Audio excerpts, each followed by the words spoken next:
pasta it forward. They're delivering over 500 hot meals a day to seniors, frontline healthcare workers, and those in need all around the 905. So if you can help, please visit their GoFundMe page.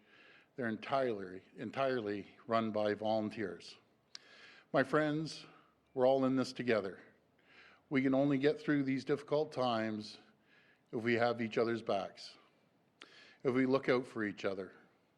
Until a vaccine is found, the best way to protect those over the age of 70 and those with complex medical conditions is to ask them to self-isolate at home, as our Chief Medical Officer of Health has advised. It's absolutely critical.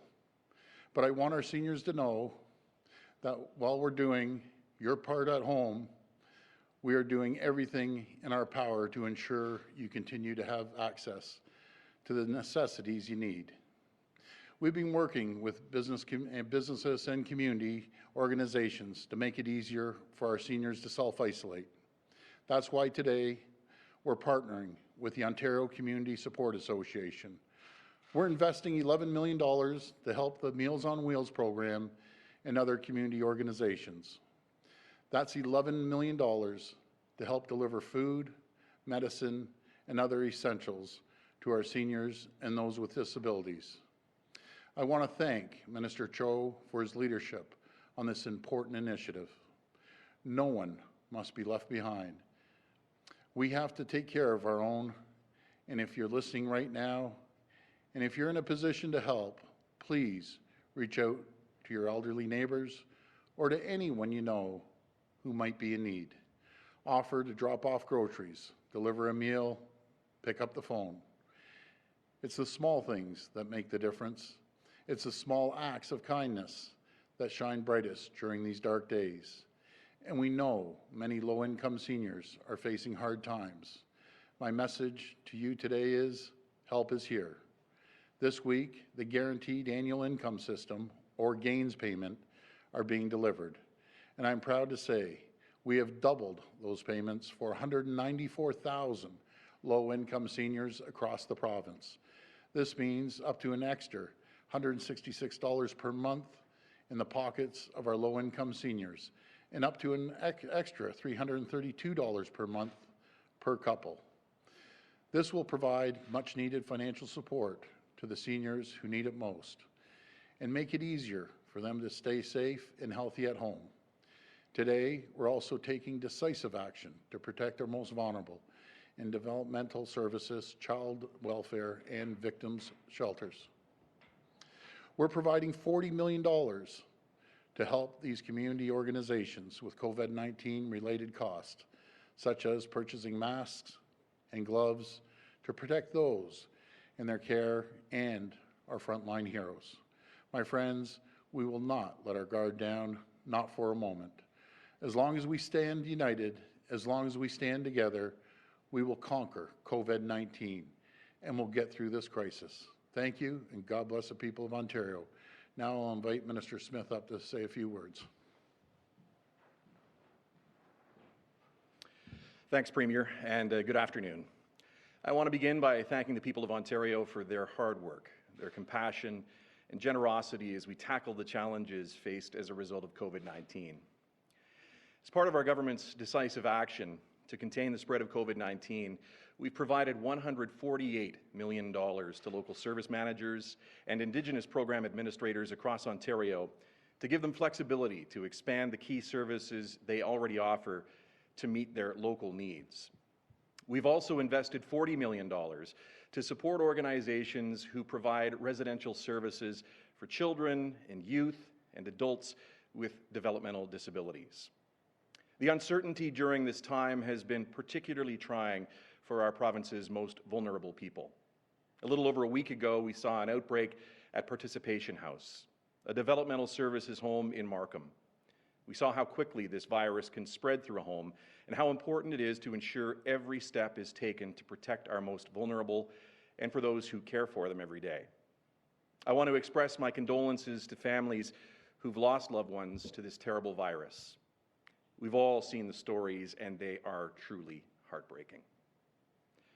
Many of these residents are beginning to recover after a very difficult week, and we're hoping those who are in hospital will make a speedy recovery and be back in their home as quickly as possible. I want to take this opportunity to give a special shout out to Dr. Jane Philpott, who I've talked to a number of times over the last couple of weeks. She stepped in when and where she was needed most. Thank you, Dr. Philpott. Markham-Stouffville Hospital was able to step in per an agreement with the local health integration network as well to provide direct community service support to Participation House. This measure was instrumental in allowing critical staff to be accessible and allow for patients to be given the care that they needed. We're thankful to everyone involved in making this happen. We know there are immediate pressures facing our residential settings, and we're here today to tell you that we are taking further action. In the coming days, I'll have an update about the work our government is doing to create a plan to support our most vulnerable, including immediate actions that will have a direct impact. We're focused on prevention, enhanced screening, infection control measures. At the same time, we're looking at how we can address staffing challenges we know our facilities are facing on a daily basis. I want to thank our staff on the front lines, from our developmental services workers to our social assistance caseworkers and those supporting those in residential care settings. Thank you so much for the work you're doing. You're all working tirelessly to make sure those that you serve, continue to get the support and the care that they need.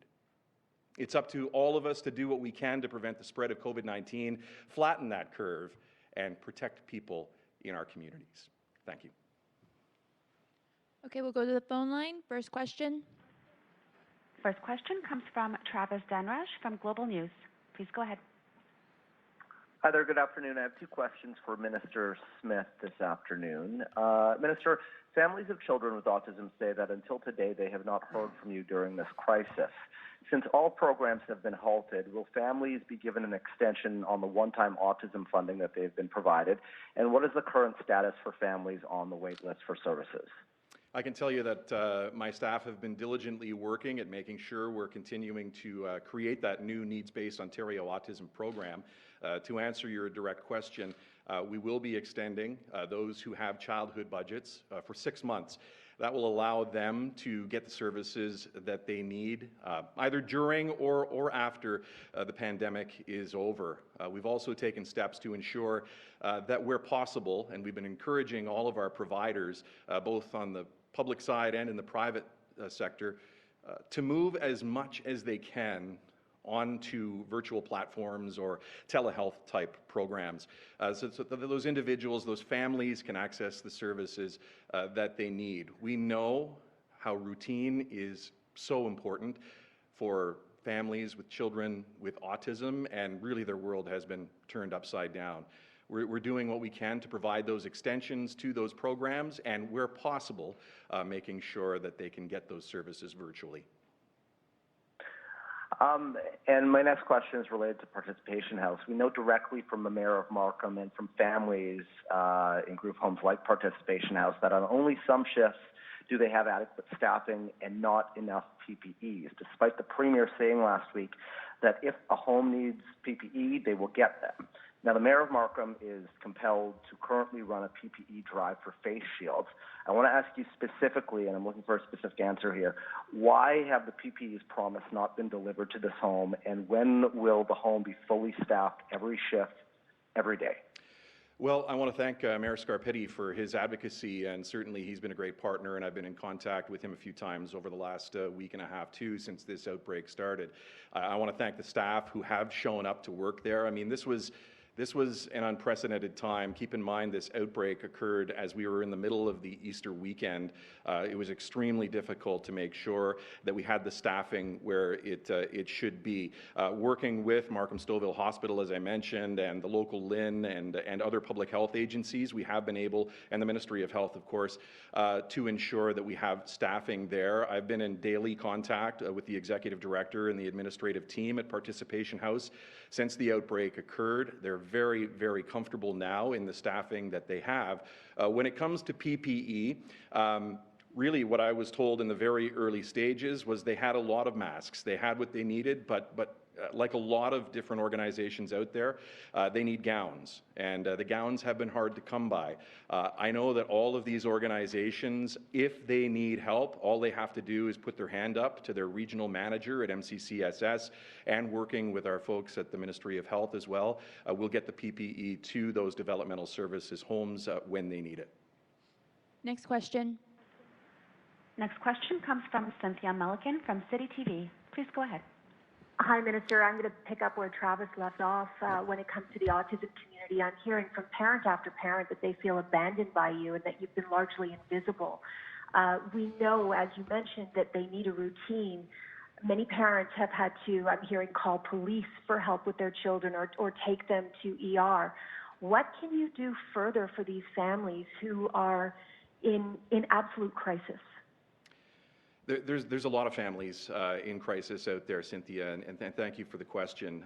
You know, obviously COVID-19 is a very, very difficult time for all families, but particularly for families that have special needs children, not just those with autism. As I've mentioned, we have changed a number of programs to allow for services to be delivered online in a virtual type setting. I think that's very important. Obviously, not ideal given the current situation, but very little is ideal during this current situation. I feel for those families that have had their world turn upside down, but there are many families that are having difficult times.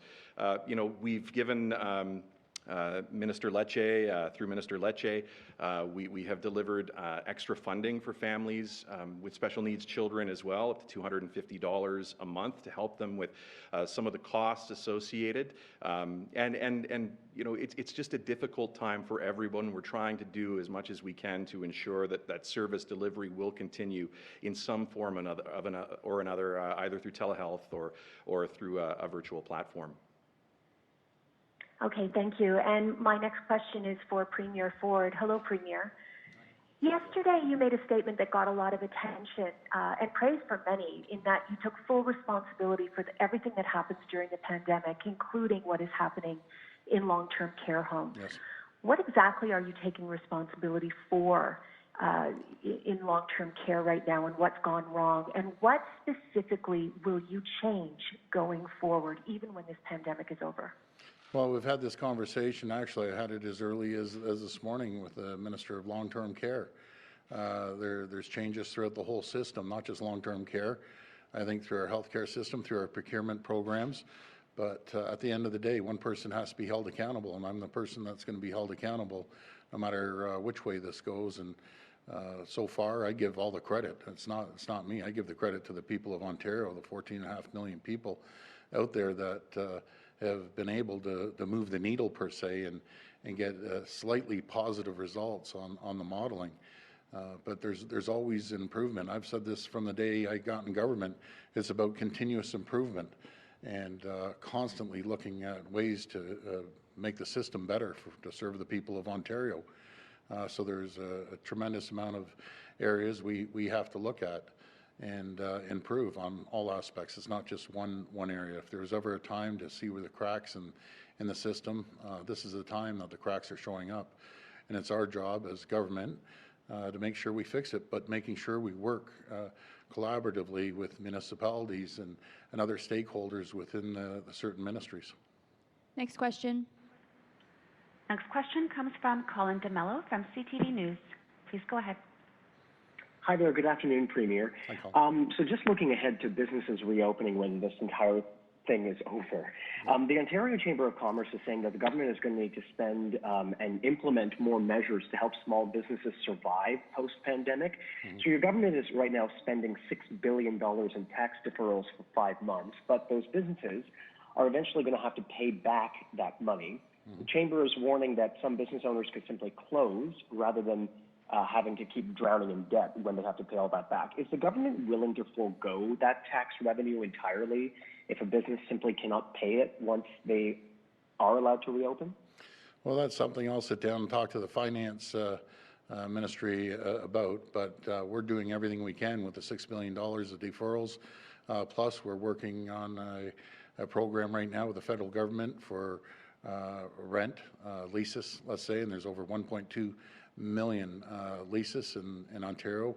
we're going to be working with companies to alleviate some of the pressure that they're feeling on leases. And then when we start up, we're going to support these companies. We're going to light a fire under the economy and get things moving again. I understand running a small business, Colin, it's tough, and there's so many companies out there hurting right now, but we're going to be there to support them and get them back on their feet. Thank you. And just to follow up, so can you give us a sense of how the province is going to be there for them? What other measures are you going to be able to implement, or are you looking at any other measures beyond what has already been announced to help those businesses once the pandemic is over? And just, do you also think that the 400,000 jobs that we've lost so far, the province has lost so far, do you think all of those jobs will be able to be restored, or is the province going to inevitably lose a chunk of those jobs permanently due to the pandemic? Well, I hope we aren't going to lose it. I just want to remind everyone, when we took office, we had lost 300,000 manufacturing jobs, and before this pandemic started, we were up 307,000 new jobs, and I was asking the Prime Minister, we needed 250,000 more people in the province to fill the jobs.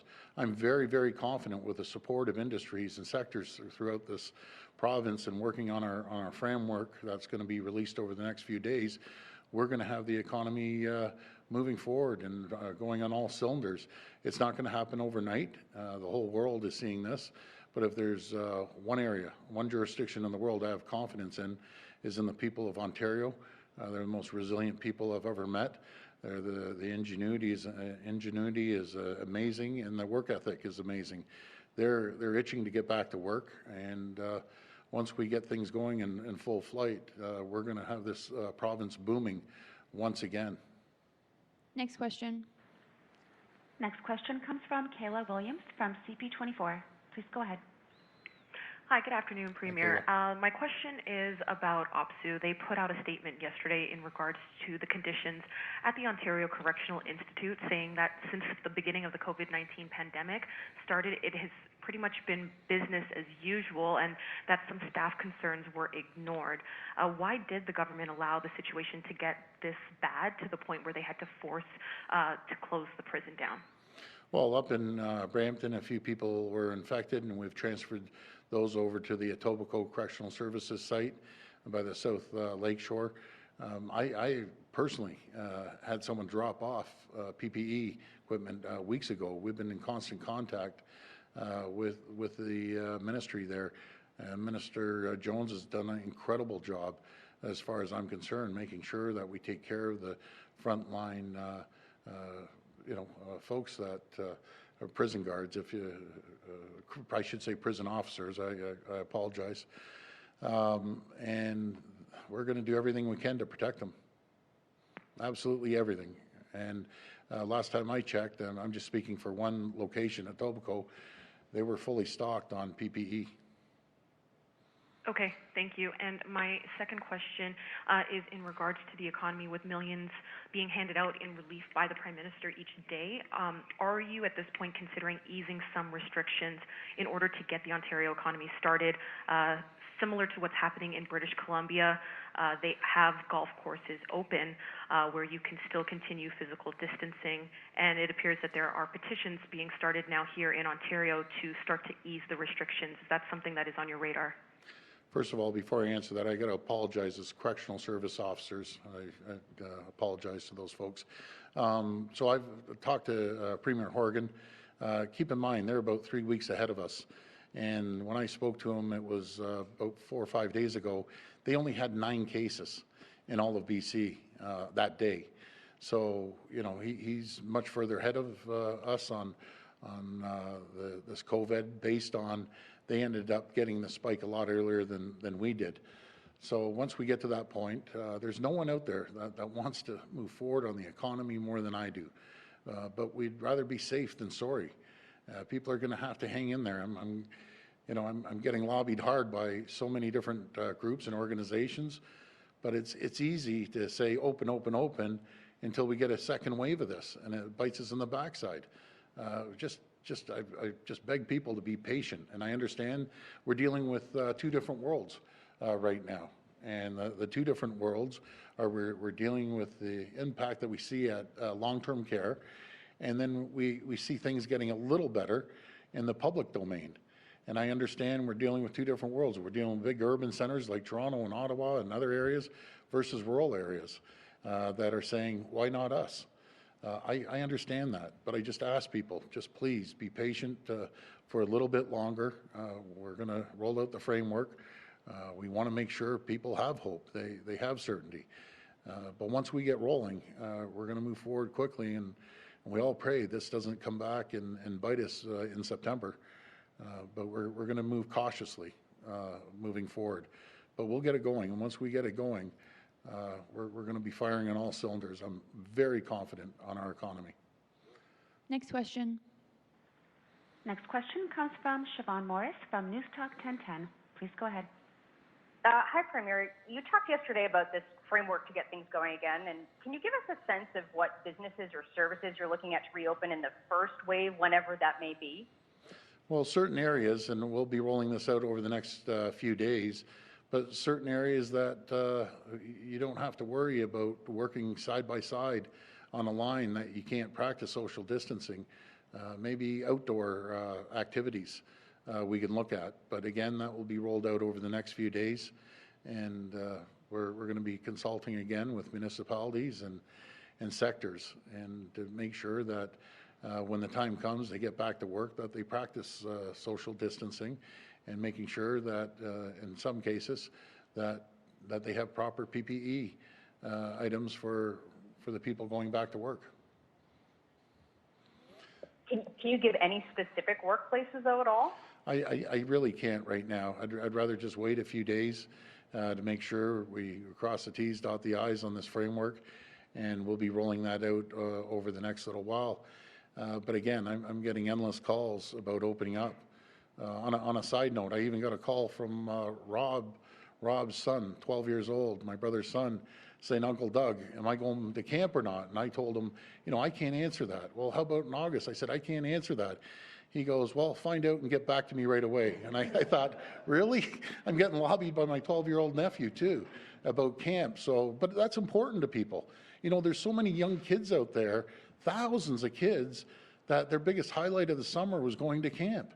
And it weighs on their minds. And we're going to do everything we can. But number one is making sure we protect the health of the people of Ontario. And that's my number one priority. I just want to make sure this is done properly. Last question. Last question comes from Robert Benzie from the Toronto Star. Please go ahead. All right, thank you, Premier. I wanted to ask you in the same vein as what Siobhan was asking you. Are there certain benchmarks that you are going to be looking at? You mentioned those yesterday. So we would see, say, you go 14 days without any new cases, or you go 14 days and no increase in cases. It's not even a 5% increase, just a 0% flatlining. Is that one of the benchmarks that you'll be looking at before you reopen the economy? Well, the benchmarks I'll be taking off the Chief Medical Officer and the health team, Robert. But we will be setting these certain benchmarks before we can open up. And keep in mind, I want to emphasize this: even when we open up, that we start, opening the tap up in a trickle. Sadly and unfortunately, people will still be dying.